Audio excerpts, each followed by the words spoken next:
નમસ્કાર વિદ્યાર્થી મિત્રો, આપણે ધોરણ 9 હિન્દી વિષયની અંદર ત્રીજા પાઠનો અભ્યાસક્રમ ચાલુ ક્યાં નિરાશ હોવા જાય. આપણા જીવનમાં ઘણી બધી વખત ઘણા બધા પ્રસંગોમાં ઘણી બધી બાબતોમાં એવી ઘટનાઓ બનતી હોય કે આપણું મન એ ઘણું બધું નિરાશ થઈ જાય, હતાશ થઈ જાય, નાસીપાસ થઈ જાય. એના ઘણા બધા કારણો હોય. લેખકે સરસ ઉદાહરણો આપીને આપણે એ વાત ઉપર ભાર મૂકી અને સમજાવ્યું છે કે ખરેખર નિરાશાના મૂળ કારણ ક્યાં છે? તો કે અમાનવીય મૂલ્યો. કેવું? અમાનવીય ગુણો की बोलबाला. बोलबाला मतलब ये कि खोटी बाबतों प्रोत्साहन મળે અને સાચી બાબતોને તુચ્છ કરવામાં આવે ત્યારે માણસનું મન એ નિરાશ થઈ જાય. વાતે સાચી કે અત્યારે થોડો જમાનો એવો છે કે જે માણસ વધારે બેઈમાની કરે, વધારે અનીતિ કરે, વધારે ખોટું કરે તો એને ક્યાંક ને ક્યાંક હોશિયાર કરવામાં આવે. એવી પરિભાષા અત્યારે આપણે આપી દઈએ, એવી ડેફિનેશન આપી દઈએ કે જે વધારે ખોટું કરે એ તો હોશિયાર છે. ત્યારે સામે પક્ષે જે ઈમાનદારી જે માણસ જીવતો હશે એના મન પર આ વાતની ચોક્કસ પ્રકારે અસર થવાની. એને એવું લાગશે કે ખોટું થોડું હોશિયાર ગણાતું હશે ખરું તો સાચા ન મળે તો માણસ સામાન્ય ધર્મ માને છે, સામાન્ય ભગવાનને માને છે. ઈશ્વર સુધી પહોંચવાની મારે માણસે સત્યનો જ આશ્રય લેવો જોઈએ. સત્ય એ સનાતન છે. સાચી બાબત હંમેશા માટે માણસે જીવનમાં આચરવી જ જોઈએ. એટલે સદગુણો હોવા જોઈએ. એટલે ઈમાનદારી, નીતિ, ધર્મ, સદાચાર, પ્રામાણિકતા, અહિંસા આ બધા જે સારા ગુણો છે એનાથી ભરપૂર ભરેલો માણસ હોવો જોઈએ. જો આવું ન હોય છતાં પણ માણસ એને કાબેલ કરે અને ચાલાક એને હોશિયાર કરે ત્યારે સાચા અને ઈમાનદાર માણસનું મન કેવું થઈ જાય? નિરાશ થઈ જાય, હતાશ થઈ જાય. એની વાત આ પાઠની અંદર કરેલી છે. ખરેખર એવું હોવું જોઈએ નહીં અને છે પણ જનરલી રીતે ગયા ક્લાસની આપણે છેલ્લે વાત કરતા હતા કે ભાઈ ઉપરથી આપણે એવું દેખાય કે ભાઈ તો કામ કોઈ આપણે બધા લોકો એને વાહમણી કરે ને એના ગુણગાન ગાય ખોટું વર્તતા પણ એને પ્રોત્સાહન આપે. પણ ભીતરથી અંદરથી તો માણસ એને નફરત જ કરે છે. એટલે કેવું બેઈમાની પ્રત્યે બેઈમાની પ્રત્યે નફરત એ હોવી જોઈએ. ईमानदारी के लिए सहानुभूति, ईमानदारी के प्रति सहानुभूति अथवा तो हमदर्दी अथवा तो प्रेम. सहानुभूति कोना प्रत्ये तो जे ईमानदारी છે એના પ્રત્યે સહાનુભૂતિ, બેઈમાની છે એના પ્રત્યે નફરત. આવા જ્યારે ઉલટી થાય, બદલાઈ જાય, ઈમાનદારી પ્રત્યે નફરત આવી જાય અને બેઈમાની પ્રત્યે સહાનુભૂતિ થાય તો માણસનું મન એ કેવું થઈ જાય છે? તો કે નિરાશ થઈ જાય, હતાશ થઈ જાય. પણ ખરેખર વાસ્તવિક આપણા ભારત દેશની અંદર મોટા ભાગના લોકો, ભારતની જનતા એ ઈમાનદાર લોકોને જ प्राधान्य आपे छे. हमारे देश में ईमानदार लोगों के प्रति प्रेम, हमारे देश में ईमानदारी के प्रति प्रेम भाव मतलब कि सहानुभूति આપણા દેશની અંદર જે સારા માણસો છે, ઈમાનદાર લોકો છે, નિષ્ઠા, પ્રેમ, કરુણા, વાત્સલ્ય, સાહસ, શૌર્ય, ક્ષમા, દયા, કરુણા આ બધી બાબતોનું પાલન કરીને જે માણસો જીવન જીવે છે એના પ્રત્યે દરેક માણસના હૃદયમાં સ્થાન છે. કેમ કે આપણે જાણીએ છીએ કે વાત ખરેખર સાચી છે. આપણા ભારતની અંદર કેટલાક લેખકે ઉદાહરણ આપેલા છે. હજારી પ્રસાદ દેવી આપણને ઉદાહરણ આપીને સમજાવે છે આ વાતમાં કે આપણા દેશની અંદર ક્યારેક ક્યારેક ભલે બેઈમાન અથવા ખોટા લોકો પ્રત્યે પણ માણસો આકર્ષાય છે, પણ એ ક્ષણિક હોય છે. લાંબા ગાળા સુધી એ હોતું નથી. લાંબા ગાળા સુધી તો જે માણસો સારું જીવન જીવે છે, સદાચરણ કરે છે, આ બીજું છે તો કે સદાચરણ, સદગુણોનું આચરણ કરીને જીવન જીવવું એટલે સદાચરણ છે. હવે એવા સદાચરણથી જીવન જીવતા લોકો પ્રત્યે એ લોકોની આસ્થા કાયમી છે, કાયમી એ ટકેલી છે. સદાચરણથી પ્રતિ સદાચરણ के प्रति लोगों की आस्था मतलब कि श्रद्धा, आस्था अथवा तो श्रद्धा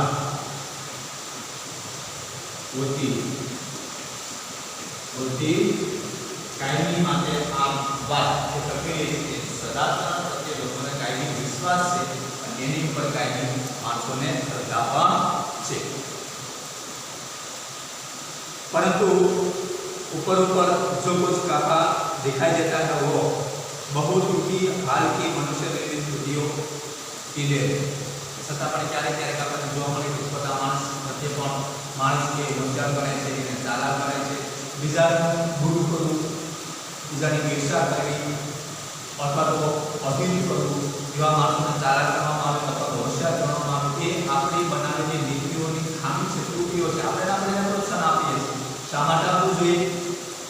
જે ખોટું છે તો ખોટું છે, એ કંઈ સારી વાત તો છે નહીં, તો આપણે એને પ્રોત્સાહન ન આપવું જોઈએ અથવા તો એને સાથ પણ આપવું જોઈએ નહીં. એ જે કાંઈ છે એ આપણી બનાવેલી નીતિ છે એની ખામી છે. આમ તેને નીતિ જ ન કહેવાય, એને અનીતિ કહેવાય. કેમ કે અન્યાય છે સીધે સીધો. સાચા લોકો કરતા તો અન્યાય છે, સદાચારથી જીવન જીવે એ લોકો કરતા તો અન્યાય છે. એટલે એ ખરેખર નીતિની જગ્યાએ અનીતિની અંદર બદલાઈ ગઈ છે. भारतवर्ष ने कभी भी भौतिक वस्तुओं के संग्रह को बहुत अधिक महत्व नहीं दिया.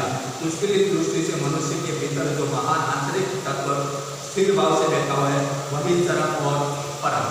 આપણા દેશની અંદર બાદ કોઈ ખૂબ જ મહત્વપૂર્ણ ભાવ માણસના વિચારની વાત કરીએ, વિચારસરણીની વાત કરીએ, જીવન જીવનની શૈલી, માનવના જે મૂલ્ય છે એની અંદર આપણા દેશના અંદર કોઈ ક્યારેય भौतिक वस्तुओं ने महत्व आपेलू नहीं. એટલા માટે કે भारतवर्ष ने कभी भी भौतिक वस्तुओं के प्रति संग्रह को बहुत अधिक महत्व नहीं दिया. भारतवर्ष में भारतवर्ष એટલે કે આપણા દેશની અંદર भारतवर्ष के लोगों ने भौतिक वस्तुओं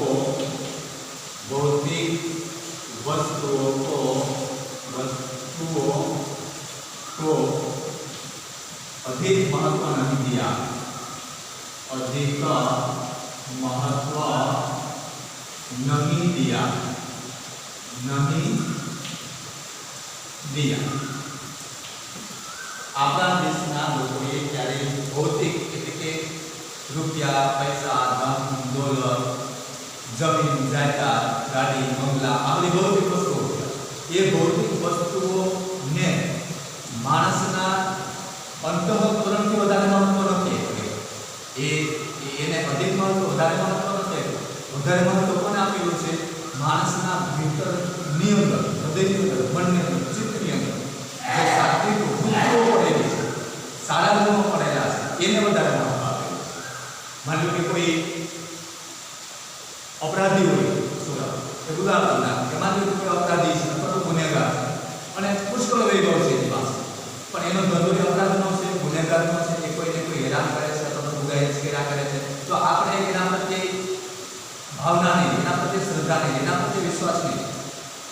अथवा तेना प्रत्ये कोई सहानुभूति के प्रेम नहीं भले ने પાસે વૈભવ હોય અથવા તો એની પાસે સંપત્તિ છે પણ જે માનવીય મૂલ્ય હોવા જોઈએ માનવીય ગુણો હોવા જોઈએ એ નથી એની સામે તમે કોઈ ગરીબ માણસ રહે જેના ઘરની કોઈ સંપત્તિ નહીં હોય પણ એ માણસની અંદર માનવતા હશે ઈમાનદારી સચ્ચાઈ હશે તો એના પ્રત્યે આપણે શ્રદ્ધા રાખીએ એના પ્રત્યે આપણે સહાનુભૂતિ રાખીએ એના પ્રત્યે આપણે પ્રેમ ઉદ્ધો છે એ વાત એ લેખક આપણને સમજાવે છે એટલે ધનિક અથવા તો અમીર અથવા તો ભૌતિક વસ્તુઓ જ્યાં છે ત્યાં સાત્વિકતા પણ હોઈ શકે અને ન પણ હોઈ શકે એને અમીરી ગરીબી સાથે કોઈ લેવા દેવા નથી સારા ગુણને અમીર હોય તો પણ એની અંદર સારા ગુણ હોઈ શકે છે સાત્વિક વૃત્તિની અંદર તો પડેલી હોય છે અને ન પણ હોઈ શકે એટલે સાત્વિક અથવા તો જે સારા ગુણ છે એને અમીરી કે ગરીબી સાથે કોઈ જાતિ કે સંપ્રદાય સાથે કોઈ પ્રાંત કે ભાષાની સાથે કોઈ જ લેવા દેવા નથી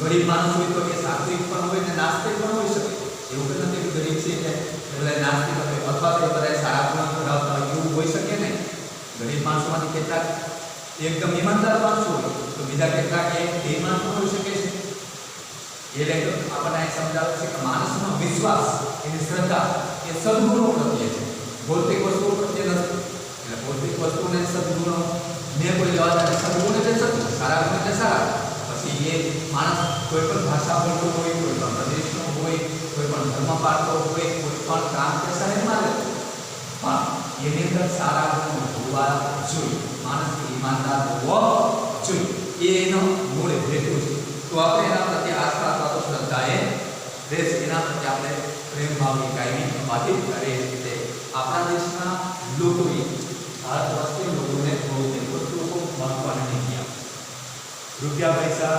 જમીનદારના એને મહત્વ નથી આપ્યું કોને મહત્વ આપ્યું અંતઃકરણની પવિત્રતાને मानस के मानसना सारा गुणों में महत्व आपे उनके दृष्टि से मनुष्य में भीतर जो महान आंतरिक तत्व स्थिर भाव से देखा है वही परम चरम भीतर मानसना अंदर महान आंतरिक तत्व मनुष्य के भीतर महान आंतरिक तत्व मनुष्य के भीतर महान आंतरिक तत्व मतलब के अंतःकरण ની શુદ્ધતા अंतःकरण की शुद्धता को महत्व दिया इन्हें देख के एवं शब्द आयो कि वही परम और એના માટે વધુમાં વધુ મહત્વની વસ્તુ આપણા દેશના લોકો માટે કઈ છે તો કે મહાન આંતરિક તત્વ સ્થિર ભાવ से रहता हुआ महान अंतःकरण की आंतरिक तत्व स्थिर भाव से वही चरम और परम अंतःकरण की शुद्धता परम और अंतःकरण की शुद्धता मतलब के पवित्रता स्थिर भाव से रहे स्थिर भाव से रहे वही चरम और परम चरम और परम एक अपना देशना लोगों माटे श्रेष्ठ वस्तु पड़ेगी है अपना देशना लोग એને વધારે महत्व આપે છે लोभ मोह काम क्रोध आदि विकार मनुष्य में स्वाभाविक रूप से विद्यमान रहते हैं पर उन्हें प्रधान शक्ति मान लेना और अपने मन तथा बुद्धि को उनकी के विचारों पर छोड़ देना बहुत निकृष्ट आचरण है भारतवर्ष में कभी भी उन्हें उचित नहीं मानते जे दुराचार अथवा तो मानसना जे दुर्गुणों है એને છોડી દેવા જોઈએ કયા તો કે કામ ક્રોધ લોભ મોહ અહંકાર આવા જે નિષ્કૃષ્ટ છે અથવા તો દુર્ગુણ છે, દુર્ગુણ, દુર્ગુણ કે પ્રતિ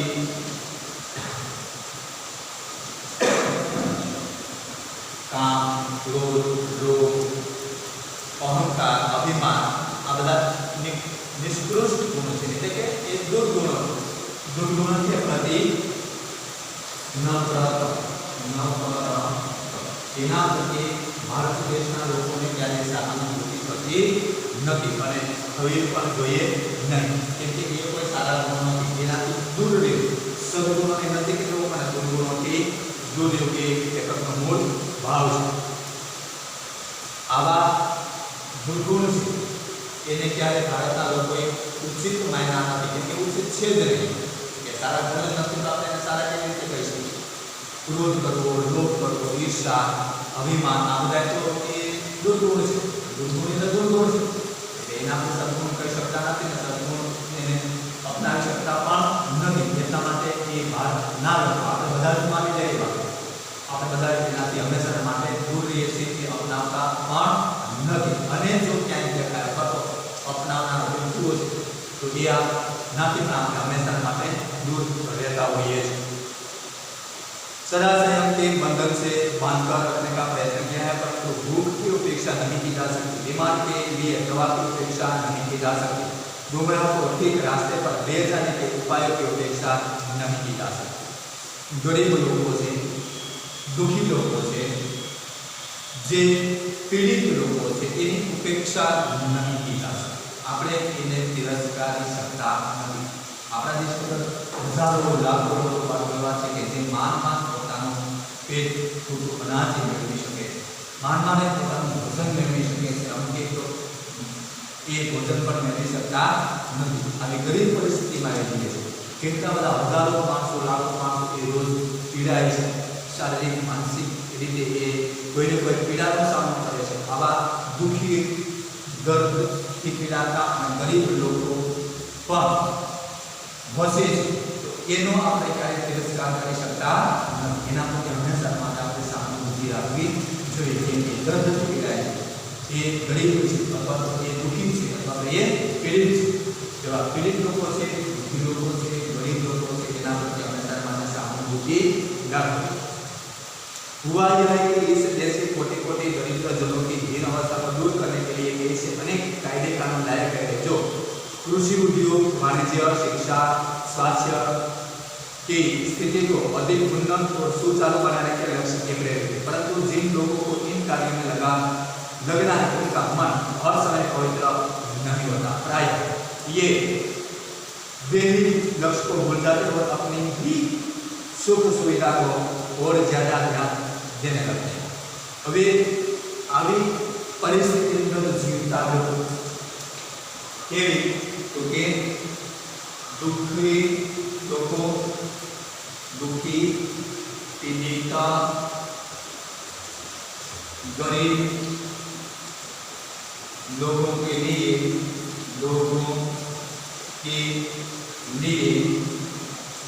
कई कानून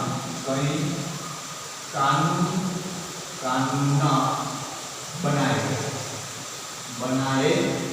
गए. આપણા દેશની અંદર ગરીબ લોકોને સહાય આપવા માટે એવી ઘણી બધી યોજનાઓ, પીડિત લોકોને સહાય આપવા માટેની ઘણી બધી યોજનાઓ છે, અમલમાં છે. આપણે જાણીએ છીએ કે ઘણી બધી યોજનાઓ એવી છે કે ગરીબ માણસોને સહાય કરે, જેથી કરીને પોતાનો જીવન નિર્વાહ એ કરી શકે, જીવન નિર્વાહ કરવામાં એને સરળતા પડે. આવા કાનૂન, એવી યોજનાએ બનાવી છે, યોજનાએ બનાવી ગઈ જેથી કરીને એને સહાય મળી શકે. સહાય મિલે, સહાય ગરીબ, દુઃખી અને પીડિત લોકોને સહાય मिले. इसी हेतु कई, योजना योजना बनाई गई गई कोने मदद थाय ए बधा ज क्षेत्रों शिक्षण विभाग हो, आरोग्य विभाग हो, कृषि विभाग हो, खेतीवाड़ी विभाग हो, मजूर विभाग हो, बधा ज अंदर ए योजनाओं अमल में आई कि भाई जो गरीब माणसों छे एने शिक्षण पण मळी रहे, आरोग्य ने लईने हत्या न होय तो एनी पूरी सारवार थई शके, હોસ્પિટલમાં જઈને સારવાર લઈ શકે, એના બાળકો છે એ ભણી પણ શકે, એવા વ્યક્તિઓ કે જે માન પોતાનું પેટ ભરે છે, આજીવિકા માન એ કમાઈ અને પોતાનું ગુજરાન ચલાવે છે, એવા પરિવારોને પણ સહાય કરવામાં આવે છે જેથી કરીને એનું ગુજરાન એ આસાનીથી ચલાવી શકે। એવા ગરીબ કલ્યાણ માટે પણ ઘણી બધી યોજનાઓ છે। હવે એ યોજનાઓનો મૂળ હેતુ એ છે કે એ ગરીબ લોકો પોતાનું જીવન આસાનીથી સરળથી જીવી શકે। આ બધી યોજનાઓનો આખો કાર્યભાર એ એક માળખા પ્રમાણે ચાલે છે યોજનાઓ ચલાવવા। હવે લેખકનો કહેવાનો મૂળ હેતુ છોકરા એ છે કે એ યોજનાના અંતર્ગત જે કર્મચારીઓ જે વ્યક્તિઓને આ કામ સોંપવામાં આવે કે આ ચીજ વસ્તુઓ એ તમારા ગરીબ લોકો સુધી પહોંચાડવાની છે અથવા તો એક બાબતોની સહાય ગવર્મેન્ટ કરે છે, સરકાર કરે છે, એ કોને આપવાની છે તો કે ગરીબ માણસો કે દુઃખી માણસો કે પીડિત માણસો, વિદ્યાર્થી તો વિદ્યાર્થીને, દર્દી હોય તો દર્દીને, ખેડૂત હોય તો ખેડૂતને, મજૂર હોય તો મજૂરને જે સહાય પહોંચાડવાની છે। પણ લેખક બાદમાં પણ એવું કહે છે કે એ કામ જેને સોંપવામાં આવે છે સહાય પહોંચાડવા, સરકારે ત્યાંથી ગવર્મેન્ટે સહાય આપી છે પહોંચાડવા સુધીનું એને એક સાકળ ગોઠવેલી છે કે આની પાસે આ તાલુકા જશે, તાલુકાથી રાજ્ય કેન્દ્ર સરકાર આપે છે, ત્યાંથી રાજ્યમાં, રાજ્યમાંથી જિલ્લામાંથી, ગામમાં, ગામમાંથી જે વ્યક્તિને પહોંચાડવાનું છે તે એટલે એ આખા જે સાકળવાળા એક વ્યક્તિ સુધી આ સહાય પહોંચે ત્યાં સુધીના એ કામ સોંપણી જેને કરવામાં આવી છે ને એ વ્યક્તિનું મન હર સમય પવિત્ર નથી, લેખક આપણે એવું કીધું। એટલે એના કારણે થાય છે શું કે જે માણસને આ કામ સોંપવામાં આવ્યું કે તમારે આ ગરીબ લોકોને વિના ઘર સુધી આ સહાય પહોંચાડવાની છે, એટલે એ લોકો સંપૂર્ણ શક્ય ન હોય, એનું હૃદય પવિત્ર નહીં હોય છોકરાઓ, એટલા માટે આપણને સમજાવે છે એનું અંતર શુદ્ધ થઈ ગયું હરેક સમય તો શું થશે એ સ્વાર્થી બની જાય, સ્વાર્થી બનવાને કારણે લોભ જાગશે, લોભ જાગવાના કારણે શું થાય કે જે સહાય ગરીબ લોકોને આપવાની છે એ સહાય પોતાના સ્વાર્થ માટે લઈ લે, ગરીબ સુધી પહોંચતી નથી। આનું નામ બેઈમાની છે। લેખક આપણને કહે છે કે આ બેઈમાનીના કારણે જે સહાય ગરીબ માણસ સુધી પહોંચવાની ઉમ્મીદ જોઈએ એ પૂરતી નથી, અને જે કામ સોંપવામાં આવેલા કર્મચારીઓ છે અથવા તો વ્યક્તિઓ છે એ ગરીબ માણસોને સહાય કરવાના જે નાણાકીય છે નાણાકીય અન્ય કોઈ વસ્તુઓ છે એ પોતે રાખી લે છે, પોતાના સ્વાર્થ માટેનો ઉપયોગ કરે છે। એના કારણે આ યોજનાની અંદર બેઈમાની થાય છે, અને બેઈમાની એવું જ્યારે બને છે ત્યારે લેખક કહે છે કે મારું મન નિરાશ થઈ જાય છે, હતાશ થઈ જાય છે, કભી કભી મેરા મન બેઠ જતા માણસે આવું શા માટે કરતા હશે, આવી બેઈમાની શા માટે કરતા હશે કે બીજાના હકોનું છે એ હું કેવી રીતે લઈ શકું, આવી રીતે અધિકાર જ નથી, કોઈને હડપ કરવાની મારી વૃત્તિ એ તો સ્વાર્થની છે, લોભની છે, અથવા તો પાપની છે, અથવા તો અનીતિની છે, છતાં પણ ક્યાંક હજી આવી વૃત્તિઓ એ માણસની અંદર પડેલી છે। એટલે આવા સમાચાર જ્યારે લેખક વાંચે અથવા તો સાંભળે અથવા તો એને આમ જોવા મળે ત્યારે મન એ હતાશ થઈ જાય છે, નિરાશ થઈ જાય છે, પણ મોટે ભાગે એવા માણસોની સંખ્યા ઓછી છે, બાકી બધા લોકો ઈમાનદારીથી જીવન જીવે છે। व्यक्ति से सब समय आदर्श द्वारा चालित नहीं होता, जितने बड़े पैमाने पर इन क्षेत्रों में मनुष्य की उन्नति के विचार बनाए गए उतनी ही मात्रा में लोभ मोह जैसे विकार की विस्तृत हो गई। लक्ष्य की बात भूल गए, आदर्शों की मजाक का विषय बना गया और संयम को लक्ष्य से मान लिया गया। परिणाम जो होना था वह हो रहा है। यह कुछ थोड़े से लोगों के बढ़ते हुए लोभ का अंत लिया। लेकिन ये आવું જ્યારે બને છે બેઈમાની બને છે, અનીતિના કારણે કેટલાક લોકો નિર્દોષ લોકો એનો ભોગ બને છે અને સ્વાર્થી લોકો એ વધારે પોતાના સ્વાર્થ માટે લોભી બની જાય છે અને બેઈમાની કરીને પોતે સંપત્તિ બનાવી લે છે, ગરીબ માણસોને કાંઈ સહાય મળતી નથી. આવું જ્યારે જ્યારે બને છે ત્યારે આપણું મન, વ્યક્તિ ચિત્ત, આપણા મનના વિચાર, ચિત્ત એટલે મનના વિચાર એ આદર્શ બની જાય છે. ભગવાન આપણને મનુષ્ય અવતાર આપ્યો તો આપણા નિશ્ચિત આદર્શો છે. એ આદર્શોનું પાલન કરીને આપણે જીવન જીવવાનું છે.